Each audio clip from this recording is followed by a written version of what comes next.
Please join me in welcoming Carrie Mae Weems.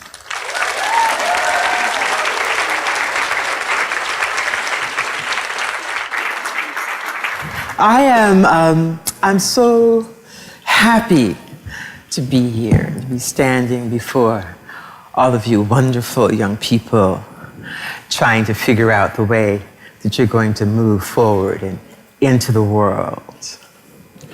Michelle, I have known for almost 15, 16 years now. And she just mentioned all of these awards and accolades. And all I know now is that none of it means anything unless you have friends and family, supporters that you love and they love you back. Thank you, Michelle, and thank you for inviting me here. So I think that in a way, I want to kind of use this little moment that I have with Michelle to sort of share with all of you. And so what I want to try to talk to you a little bit about today has a lot to do with maintaining those connections, maintaining your friendships, maintaining your desires, maintaining your hopes, maintaining your connections, because it's all about that. It doesn't matter how much talent you have. There are a whole bunch of starving, fabulous artists out there in the world, right? So what is going to separate you from all those other extraordinary artists that are out there in the world? What does that, right? Okay. So,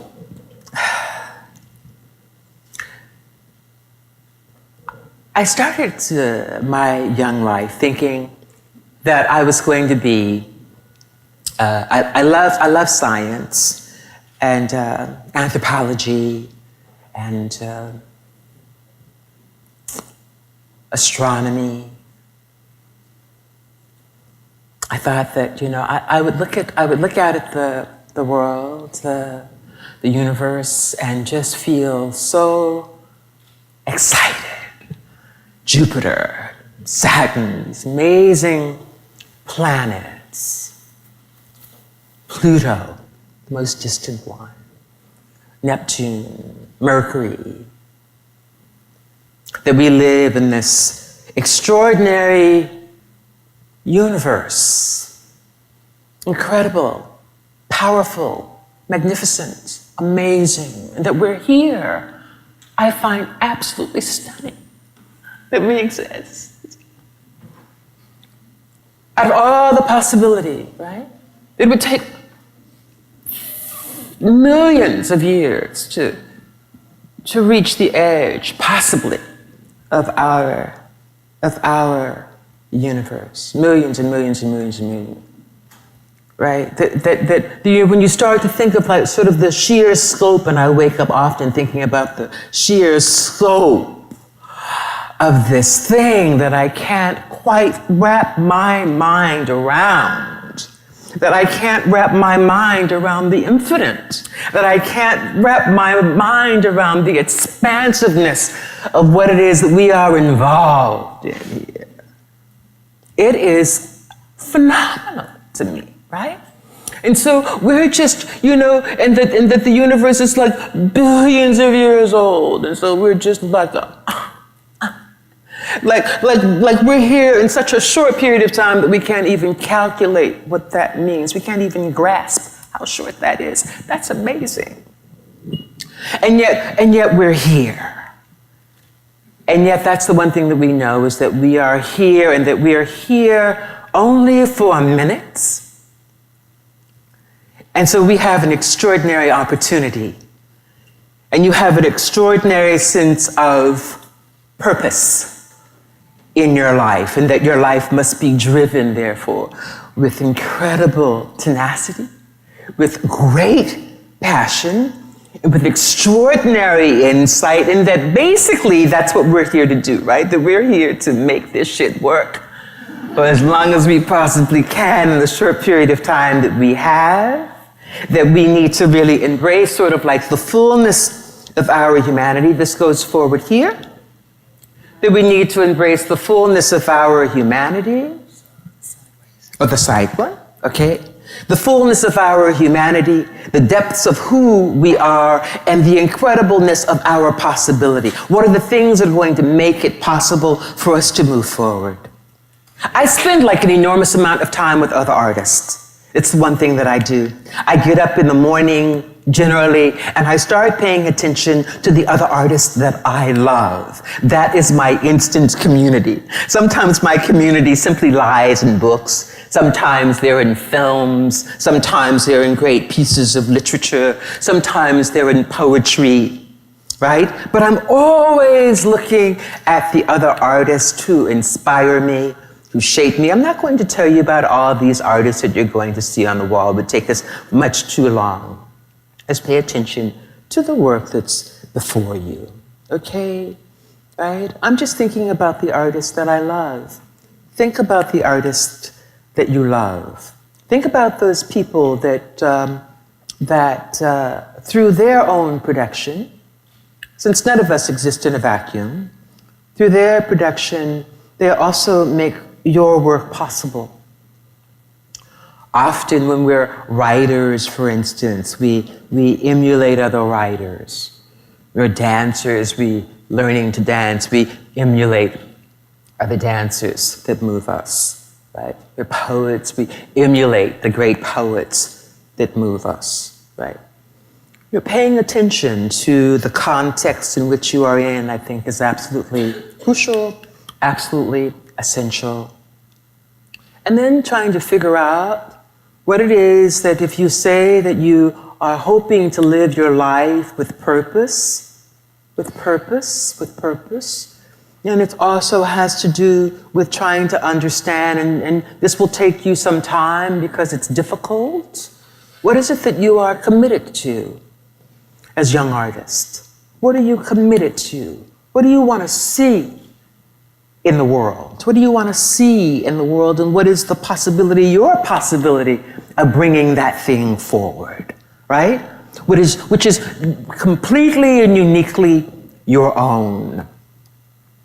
I spend, again, a lot of time thinking about the people that are surrounding me from past history and contemporarily as well, who have assisted me in sort of shaping a vision, shaping an aesthetic response to the world, but also, helping me to figure out really what my commitments are, right? So thinking about that, and think about that. Think about purpose, think about commitment. It's something that I think changes and or grows and or deepens with time. When I first encountered people, for instance, like some of the images that I'm showing you from Toni Morrison, a great writer. I read Toni Morrison on my knees. I mean, I would read passages that were so completely phenomenal, so beautiful, that the only thing I could do was get up and walk around my room and say, right, girl, right. Right? Or, the same thing when I read, Anna Karenina for the first time. The first time that I was so completely transformed, so completely transfixed, so completely engaged, so completely involved in what he had brought to me, that I completely forgot that I was sitting in Newhall, California, in my bedroom in the middle of the afternoon reading.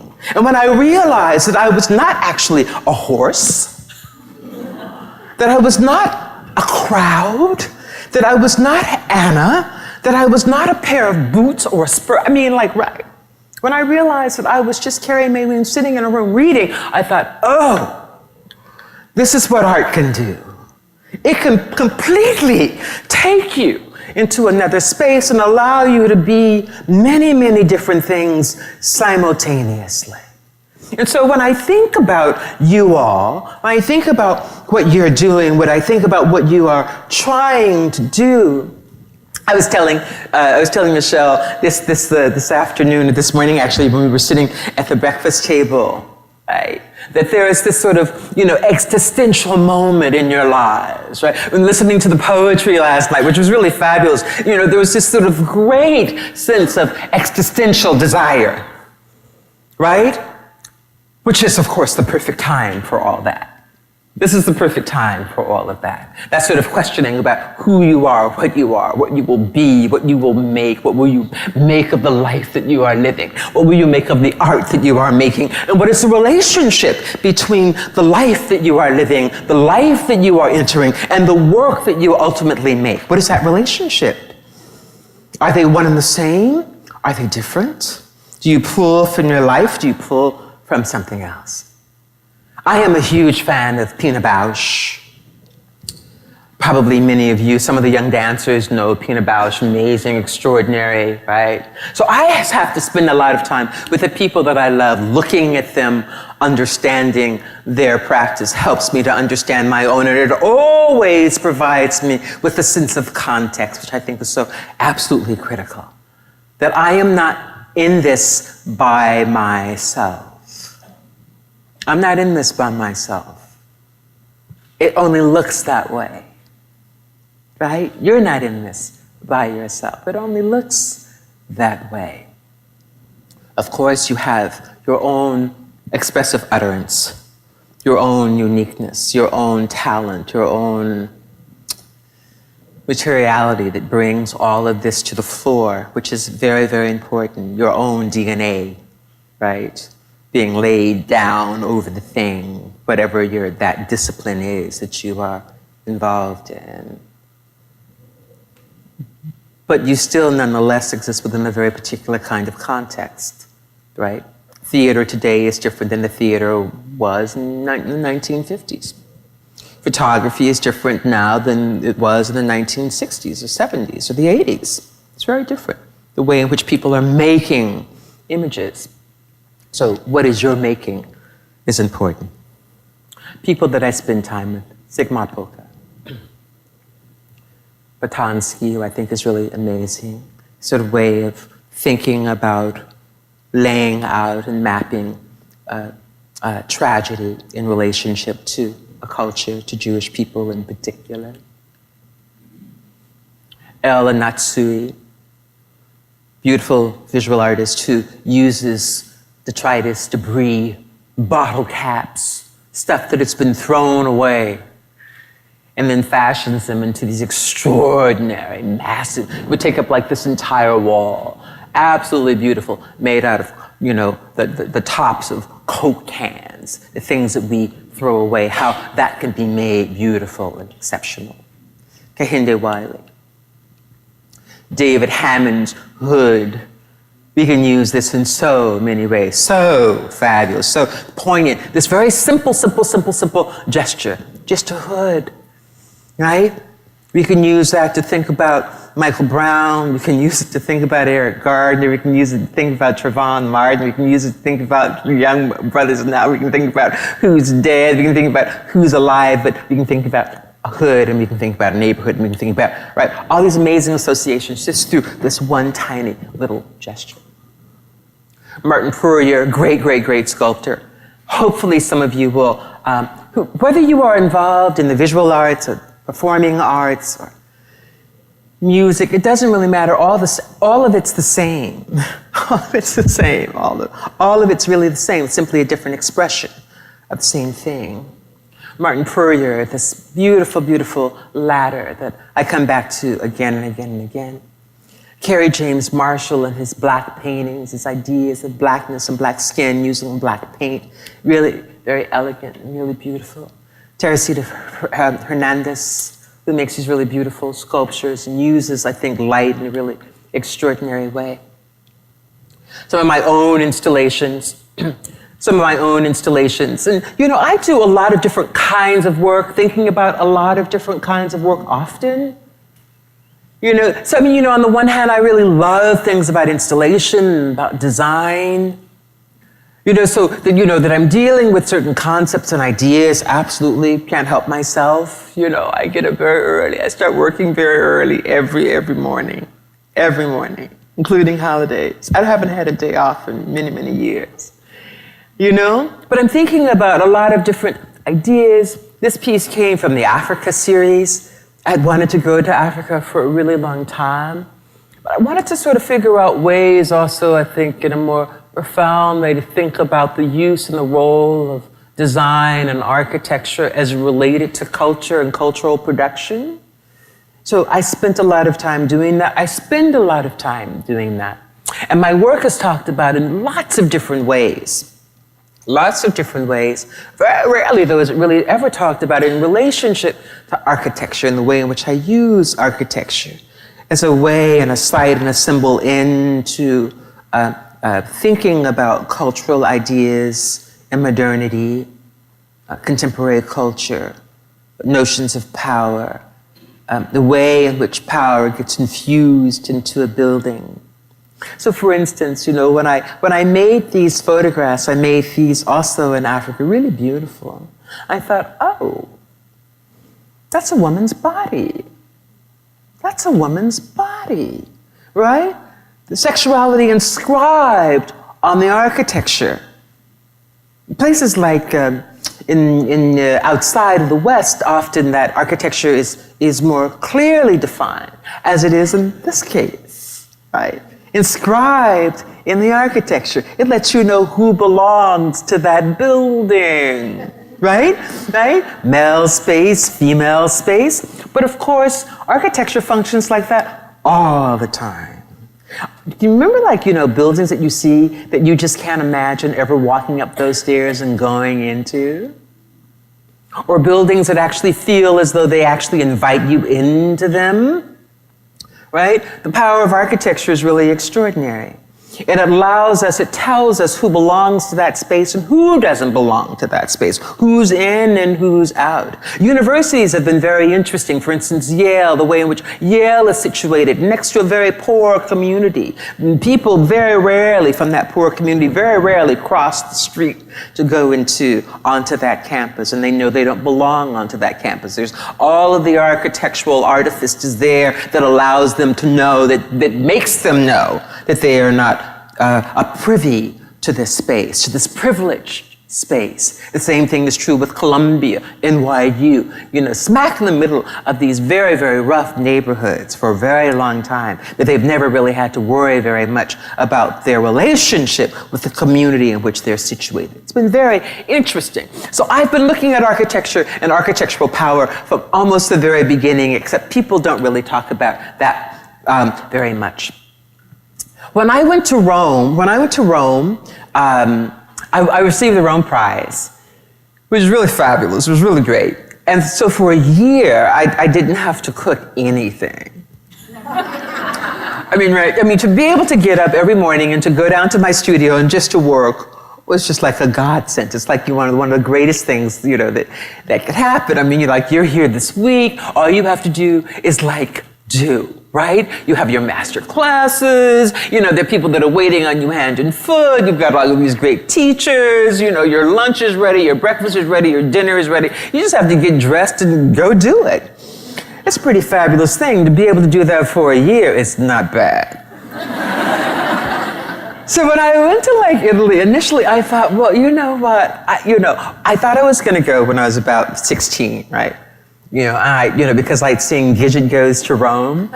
And I imagined going to Rome and riding around on a Vespa, being very, having my Audrey Hepburn moment, great clothes, fabulous shoes, lots of Italian boyfriends. And I realized that the only thing that I probably would have done for a year was to have sex. But at 60, you don't do that anymore. And so I have a great husband, and so so now I'm all set. So I could go to Rome and I could actually work. And so I spent a year working constantly, and I made, I got up every morning and I just marched around the city like it was just nobody's business. I would get up every morning at about 4:30. I'd have a cup of coffee, I'd smoke a couple of cigarettes, I'd have my oatmeal, and then I would hit the streets. And I would be out every day until about 5. So that was my year. And then I shot a film with the sort of extraordinary place called Cinecittà, where Fellini and people like that made their extraordinary films. And I was going to show it to you, but I'm going to show you something else. But I've been thinking about Rome for a really long time, and I've been thinking about, again, the role of architecture.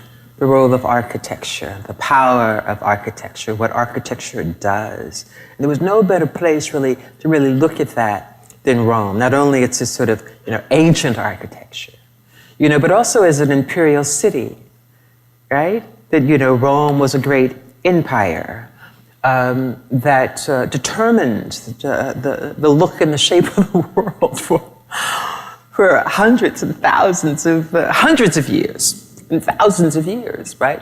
And we based a great deal on that culture.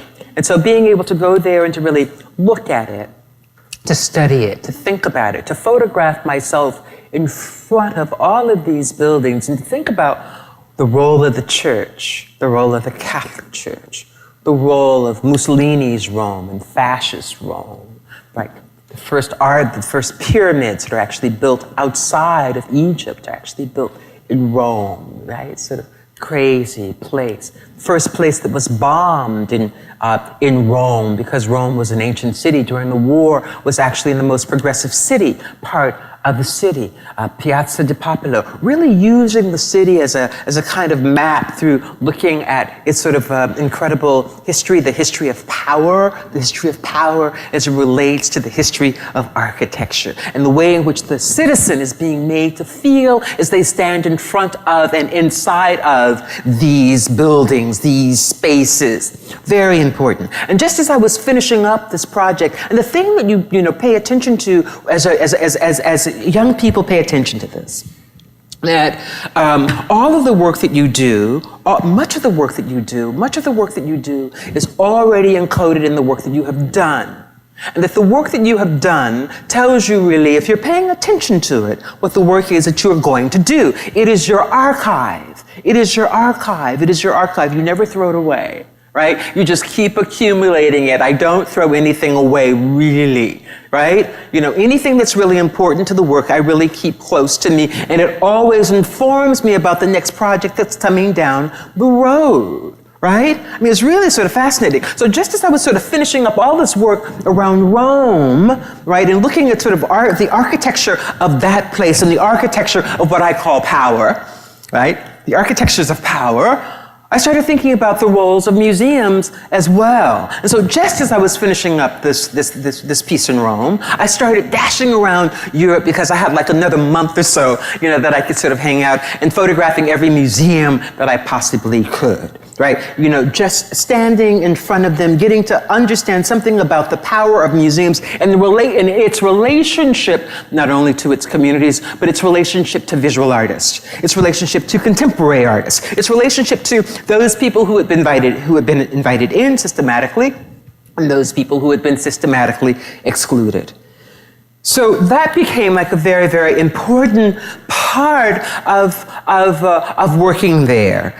Again, of paying attention, of understanding what my own purpose is and understanding what my own commitments are. That a part of my commitment is in trying to figure out ways to not simply disrupt power, but to reveal it. To reveal the ways in which, the mysterious ways in which it works. Who gets to speak for whom, then, is like a little piece that this comes out of, right? So there are always these sort of ways in which, even as the work is changing, right, I'm doing different kinds of practices, involved in different kinds of practices, it's all still coming out of the same fountain. Who speaks for whom? Where, right? So I made this little piece. It's actually a much larger piece. There are all these beautiful, beautiful little thing of listening devices and bullhorns, and telephones and microphones, but it's all related. The same idea of who gets represented, who is heard, how are they heard, under what circumstances are they heard. I come from like an enormous family. and a very close family.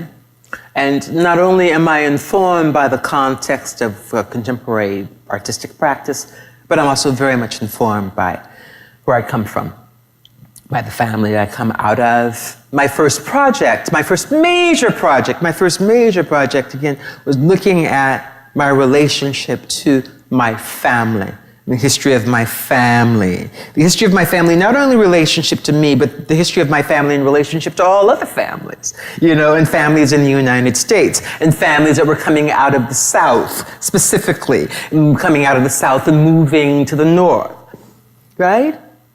How do you use the materials that are around you in order to shape the work in which that you make, right? Paying attention to the life that you have now, because the only way that you make work is that you make work out of your own experience. What is your experience? What is important about your experience? What is important about where you come from? All of us have that, and I use that as my way to get into any number of places, to understand my space, my place, my people, my relationship to those people, and what those relationships are. The difficulty of those relationships, not just the charming qualities of the relationship, but the difficulties of the relationships are the things that I'm really more interested in. Those things that we may find more difficult to bear, but then are more important in the long run. For a long time, I looked, of course, at issues of color and issues of race. But of course, race, is very difficult for us to talk about in this country because none of us can really sort of accept what it really means to any of us. It's just painful all the way around. And so nobody wants to be culpable, and nobody wants to really deal with the complexity of the experience. And so one of the ways in which I started thinking about, one of the ways that I try to deal with complicated subjects is to leave a space for you, the viewer, to come into the space. And so using these ways of dealing with color, where color becomes a sort of really beautiful imagining of things, beyond simply being this real thing of what does it mean to be black in America? What does it mean to be white in America? What is this thing about privilege or disadvantage? What are the relationships between those things? But there are also these there's another plane of color, where color, exists metaphorically. It's absolutely beautiful, right? Where the child and the subject becomes like a little gumdrop, right? Where beauty is simply beauty, and the essence of beauty becomes the thing that's most important. So that we sidestep, I think, in some ways. We get around having the sort of brutal attack on race, and we can start to think about it differently. And so, so I started developing these ideas, these things about color long ago. I think I probably made some of them 20 years ago or so. And colored people, these grids. And then I came back to it again with color real and imagined. Layering them over these sort of really lovely performers. Using these ideas about ambiguity to, again, speak about what's seen, what's hidden, what's revealed, and what is revealed and seen and hidden through color. So it becomes like this sort of very kind of a conceptual and metaphorical way of dealing with a very complex issue, but it's still dealing with, and it's still looking at, and it's still using this basic fundamental issue of color. So it's been really an interesting project, and I keep coming back to it. I'm not sure if it works or not, but I like playing with it anyway.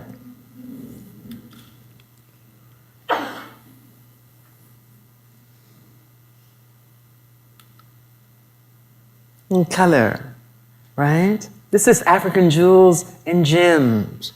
I love using corner spaces, and how you know, as a photographer, for a long time, you know, I was dying to get off the walls. I just didn't like that sort of linear use of space, you know, where you sort of encounter one thing after another. Sometimes, of course, I think it's really useful and important.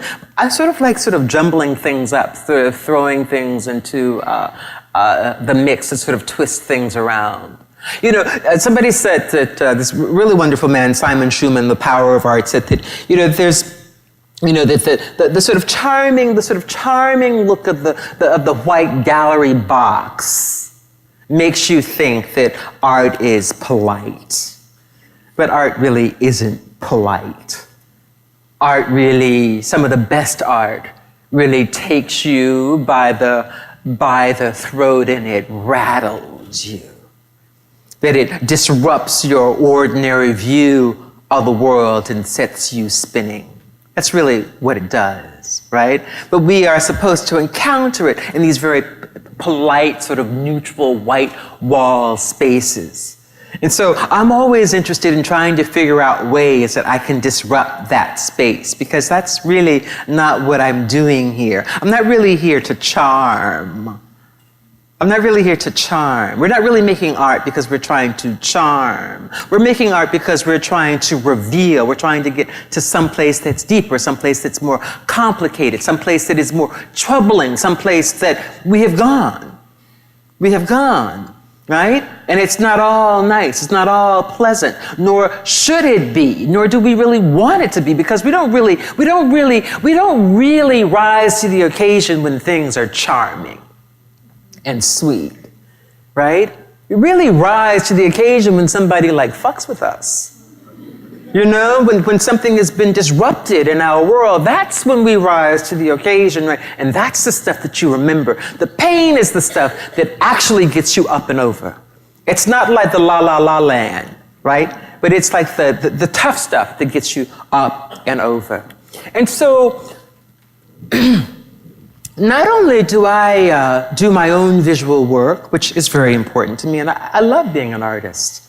As hard as it is, I really do love what I do, and I love solving problems. I love solving visual problems that are related to complicated ideas. I'm always testing out the boundaries. I just finished a very interesting project for the Museum of Modern Art and their garden project. Figuring that out and working on that has taken me, about 8 months, maybe a little less, but it's been a really interesting project, and I'm very excited about it.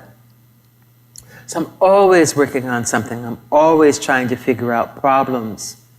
And then, you know, I had there was some deaths in my neighborhood, and I decided that I needed to respond to what was going on, the violence that was going on in my neighborhood, and I'll talk to you about that in just a moment. So not only have I done performance and music, and I actually produce concerts as well. I really love producing concerts, since I've worked with extraordinary musicians in my life, people that I really love. And a few years ago, because I didn't really want to, again, I wanted to be off the white walls, I thought, somebody had asked me to do a project on W.E.B. Du Bois. Do some of you know who Du Bois is? Some of you know who Du Bois is? Great. So, you know, so I decided, well, you know, I could, you know, make a couple of photographs and stick them up on the wall, right? I could do that, and there's nothing wrong with that, or I could do something different. And what I decided to do was to have a flower named for Du Bois. So that actually thousands of people, because people love gardening, thousands of people could participate with my project, and my Du Bois flower could bloom in one's garden for a long time. Peonies last actually for a very long time. So you could have it for 25, 30, 50 years in your garden. And so we developed my Hope Peony in the name of Du Bois, which I love. But I have started working with children too, and over the last few years I've been doing that. I have an institute, it's called the Institute of Sound and Style. It's in Syracuse, New York. And there I work with a number of children over the summer, trying to, in this way, it's not completely unlike this camp. Right? Kids come to us, they work with us for about 7 to 8 weeks. It's a fabulous project. We pay them to be involved, and we teach them about photography and video and graphic design and layout and all those kinds of things. Not, again, unlike what you're doing here. It's really sort of wonderful. And I just sort of started on my own because of the violence that was taking place in my neighborhood. That sign reads, that we are sick and tired of your violence. And so I did a whole series of billboards. I sort of activated, I called it Project Activate, where I did a whole series of billboards throughout the city. It was really wonderful. The world is watching you fail, your family, your community, and yourselves. Stop the violence. You're responsible for the life of your own community. Stop the violence. As militants, you were feared. As thugs, you are only despised. Stop the violence. And then I did a series of matchbook covers because I knew that a lot of young people are out and about. So we put thousands, hundreds of matchbook covers in bodegas and bars, so that when people came into a bar and they wanted to get a light for a cigarette, then they got like one of my messages. And it was so interesting. And so there was one that said, contrary to popular belief, your life does matter. And sure enough, a friend of mine who had given it to a young boy for a project that they had been working on several years ago, asked these young boys to come back again to gather for a meeting. And one of the young men came back and presented him with this matchbook cover that he had kept it, contrary to popular belief, your life does matter, and brought it back with him 2 years later to say, thank you for giving me this, that this mattered. And I thought, how amazing. How amazing was this? So we work with our kids. I love doing this project. We've been doing it now. We're moving into our 4th year, and here are a few photographs of some of the kids that were involved. Everybody made their own records, everybody made their own projects, everybody made their own films, and they worked, of course, in teams as well, working on their films. And then everybody, of course, received copies of that material, so that they would walk away with and at the end be able to develop their own portfolios of their own work. We did projects each year also around, for instance, the Trayvon Martin case, that I realized that we couldn't just walk into class and deal with it as normal, but we needed to look at what had happened with Trayvon Martin and these sort of social protests that were going on around the country. Here are some of their CD covers.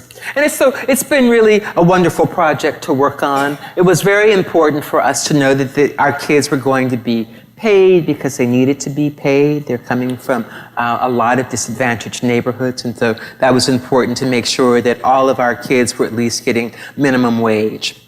And we will continue on. And now I'm thinking about how I would like to also involve young adults between the ages of 18 and 22, which is also a very critical age.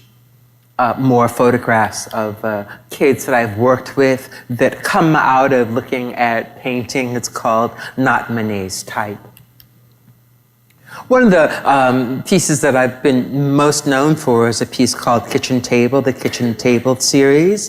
Very simply designed work. And that's another thing that I've also really learned about methods and process of working. Sometimes we think that we need to go out before we can make anything. We have to build sets. We have to get fashion. We have to have costumes. We have to have all the things that we don't have. We have to have all the things that we don't have. And I usually think that that's really an excuse for not actually using what you do have. How do you use what you have? What are the economy of means that you have around you? How do you use what you have at your disposal right now to make the work that you need to make? Right? That you don't need anything probably than what you have right now at your disposal. And I think that that's really an important idea, working with the economy of means. There's something very elegant and very simple and very direct about that. So this project was very important to me, and it really allowed me to think about a lot of ideas, from the way in which I make photographs, the way in which I use light to make photographs. They were all very, very, very simple. This idea about a visual kind of consistency, a visual consistency that would go from photograph to photograph to photograph, was also really important. And keep that in mind as you make. Getting off the walls again and making things that were on cloth and on fabric that allowed the viewer to move through the works. That not only were you walking along the perimeters of a space, you were actually walking through the materials themselves in order to deal with it. And I thought about it as almost being like participant observer within the space. And this was, of course, the book that Michelle helped work on with me. It was called the Hampton Project. But I went on to do actually 3 pieces. And this gives you a sense of how the work looks in a room and its scale in relationship to the subject. And always using voice. I noticed some very beautiful voices last night from the poetry reading.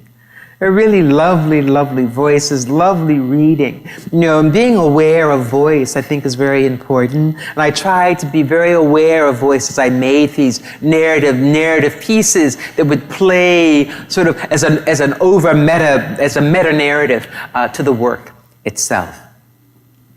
So how are we doing with time? I think that what I'd like to do is I'm going to show you just a couple of more slides, and then we're going to just watch one little video. We okay? Fantastic.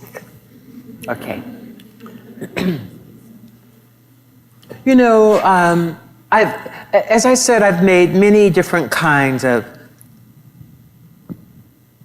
photographic projects, things that get me on the wall, things that get me off the wall, things that get me into visual space in a different kind of way. Also performance. I've done a lot of stuff around performance. Performance that sometimes are just sort of meant for me, that they're sort of private performances, and performance that's also been meant really more for a public. Trying to decide when to show something to someone is important. When is something just for you, and when is it for somebody else? And how do you decide has been an important thing. Working with people, I love, primarily because I love telling people what to do. But you know, but I actually started. You know, I started my my career, if I can call it that, my career as an artist. I started my career as an artist making film, and so in a way, it doesn't quite surprise me that I eventually returned to it. And now maybe I've made 30 or maybe 30 small films, and they're all small. They're very, very small. I usually do work with a crew, really beautiful cinematographer, Gabor Satani, I've worked with. I worked with a group of people to do another piece called Lincoln, Lonnie, and Me, which I just finished not long ago, which is a Pepper's Ghost. It almost looks like it's hologram, but it isn't. It's getting sort of wonderful review right now. But I thought that I would share with you this one little piece, and it's just called I Look at Women. And then I think I'll show this, and then we'll have a little bit of question and answers, if that's okay. All right.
A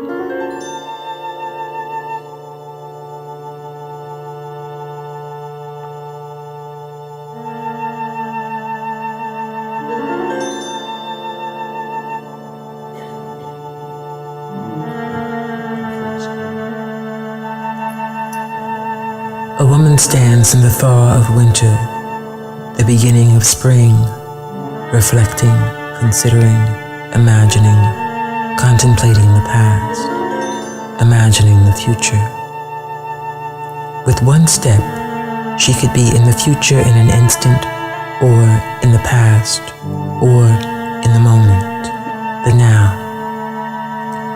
But to get to now, to this moment, she needs to look back over the landscape of memory. Lost in memory, the woman faces history, a history with a story that has been told 1,000 times before.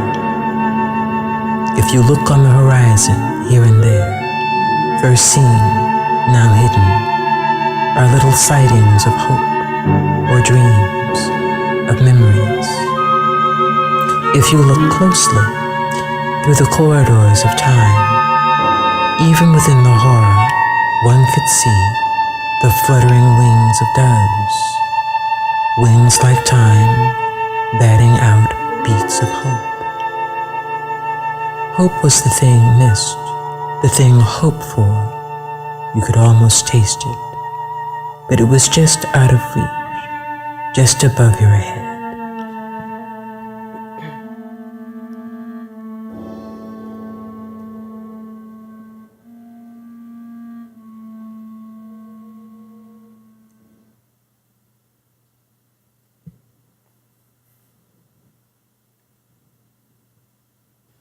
I look at women. I look at them carefully. I look at them and I construct visual stories about our lives as women, as artists. I look at women in troubled spaces, in the troubled space of desire, their unrequited love, their identity, shattered and whole. I listen, and I see the sounds made. I imagine the visual elements. It's an open territory, one with many doors, some leading to paths that dissipate, to women here and there who, on the journey, lost their way home, or who became exhausted by the effort, or who failed to understand the true price of the ticket and the related consequences, or who mismeasured themselves, others, and the situation at hand, or who have been refused and denied, mistreated, or who have been driven, if not out, certainly mad. Together, we look into a past that binds us, into a history composed of memories, acts, and deeds. A history often written by others, a history that has left little room for the likes of her. And so she invents. She carves a space for herself in a world dominated by men, men with muscle. The path is not straight, but there are signposts in the form of echoes stored in the deep recesses of the mind that can be gathered and harnessed when needed, like now. If you focus, you can see it clearly, your memory, your historical memory, your cultural memory, reinscribing, reinforcing what you know, what you believe, what you imagine, what you want, what you need, what you missed, what you said, what you did, what you heard.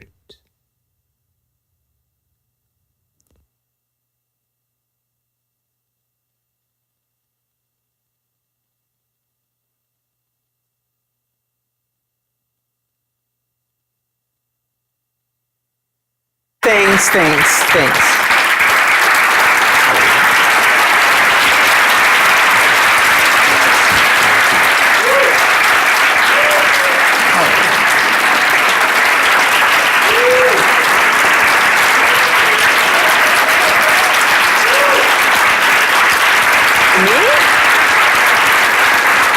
you.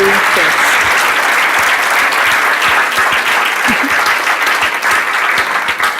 Questions or no? Okay.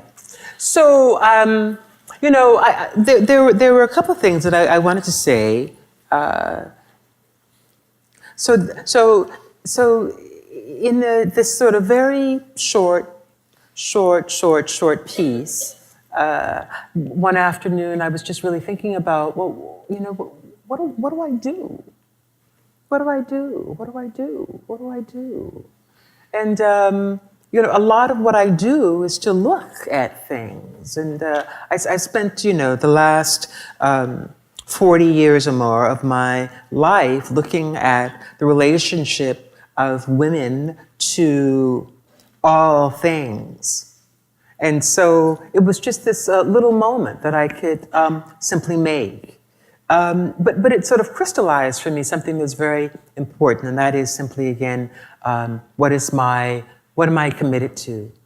And how do I shape it? How do I shape that commitment in a visual way that allows me, first and foremost, me as artist and person who needs to make and see, how do I make something that really, really references my aesthetic vision and my personal commitment? How do I do both of those things simultaneously?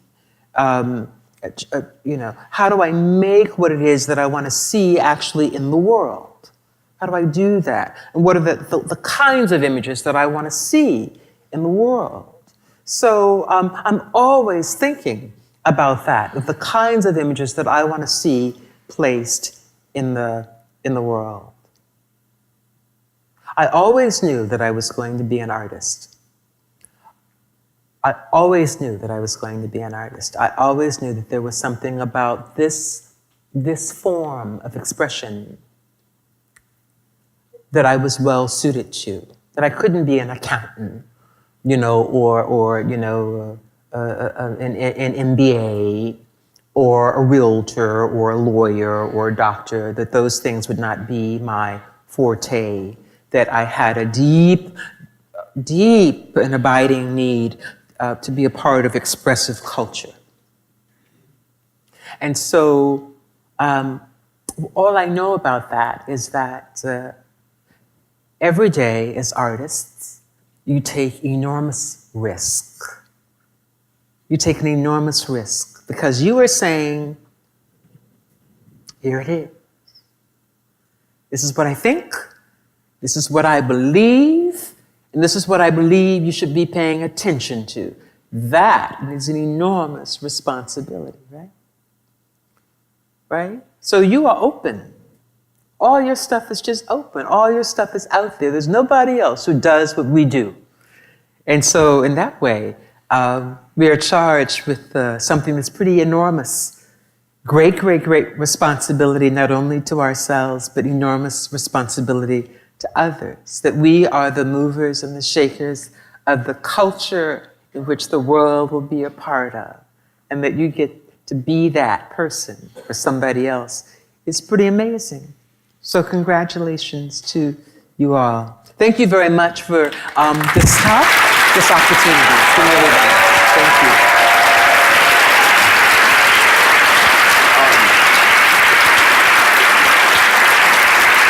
Should we take a couple of questions? Okay.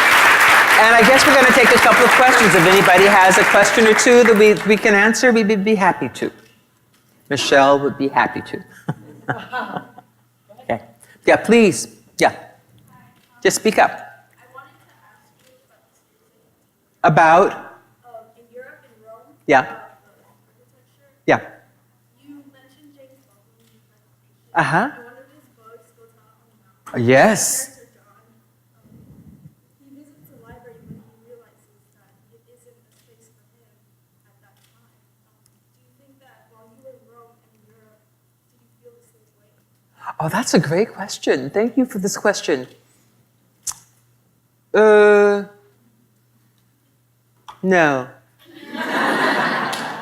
No. But I'm going to tell you something that's very important. And I'm really glad that we are in this sort of context. When I got to Rome, I I bumped into all these people that I knew. I bumped into all these people that I knew who never told me that they went to Rome on a regular basis. They were teachers, other artists, people that I actually thought I knew well, and I thought that they were my friends. And so when I got the prize, this is actually very interesting, and Derek Adams is here today, who just applied to the Rome Prize. So I was given this award, wonderful, prestigious, and great, and people said, well, what are you doing in Rome? What you doing here? Right? This was very important because it meant that the reason that they didn't assume that I had anything to do in Rome. So why offer me the opportunity of being in Rome? You understand what I'm getting at?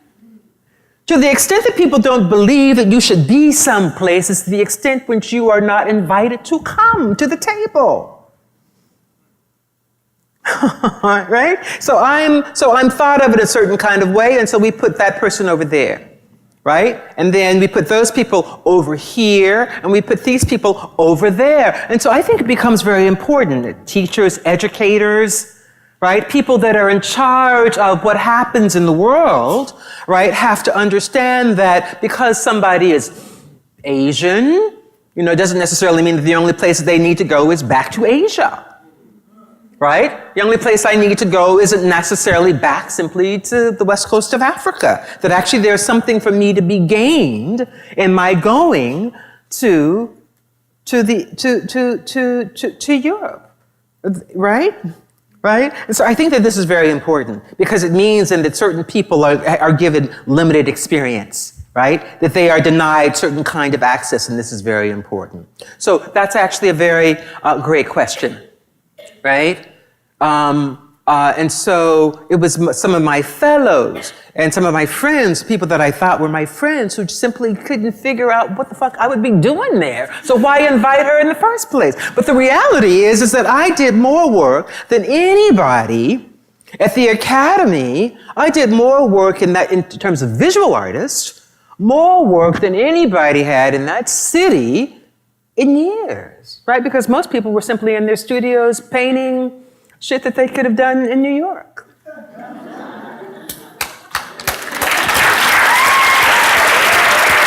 I mean, it was just true. Okay, yes. How much of your art is directed by conscious ideas rather than, are your photos, do you think about each element consciously, or how much of your art is guided by kind of just I like this, I want this to be this way, versus a specific reason? Oh, yes, no, I think that this is very true. I mean, I think that, I'm thinking always about ideas and concepts. Ideas and concepts sort of get me up in the morning, right? They really do. I mean, I get really jazzed by an idea. But of course, there's always something about the reality and the idea. Right? So what happens once you enter the studio, what happens once you enter the work is always magical, right? That's why you do it, right? Because there is magic. So I'm not really sort of like boxed in, right? I only use concepts to sort of get me started. And then magic starts to happen. It's like, oh, look at that. Look at that over in the corner. Oh, that's going to be bad, right? So so you're able to, and that's a part of it, being flexible to the moment, I think, is really critical. And that's again where the magic happens, and that's what's really fun about the work. And something just happened, to me that that really sort of called that up, where something sort of walked into the frame and it was like, great, right? Something that I was not expecting and something that I did not plan for. So it's that sort of, that flexibility between the planned and the unplanned, which is, of course, the thing that makes work really exciting. I've never really thought of something and it exactly transpired the way in which I thought that it would, because life is visceral and real and dynamic, and ideas are sparks. Yeah. I see, and it's so tremendously inspiring that you take such conscious joy in every word that you speak, and everything that you do, and every sensation that you feel.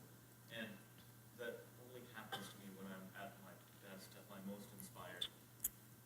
When I don't feel that way, I don't know how to reclaim that. Is it mine to reclaim, or is it something that I just have to wait for it to come back? But you know, they say you really can't wait. You know, you don't really wait for inspiration. You are inspired through the act of doing. In the meantime, what you can do is to pay attention to what other people have done. So you might use the time to read. But I get up and I go to my desk, my studio, every single morning. Every morning. Tired or not. I just go. And invariably something happens. Something happens. Something happens. Something happens. Something happens. You know? But I do think that there's great value in paying attention to what other artists are doing. And not only the people that you like, not only the people that you like, the people that you admire, the artists that you think are really dynamic, but the artists that you also have difficulty with, problems with, right? That for some reason, the work just doesn't sit right with you, but everybody else is paying attention to them. What is that about? Why am I not responding to that? And that, again, is a sort of a wonderful teaching moment for you, because it gives you something very concrete to push against and to assist you in formulating your own ideas and your own impulses, your own instincts about something. I think it's very, very, very important.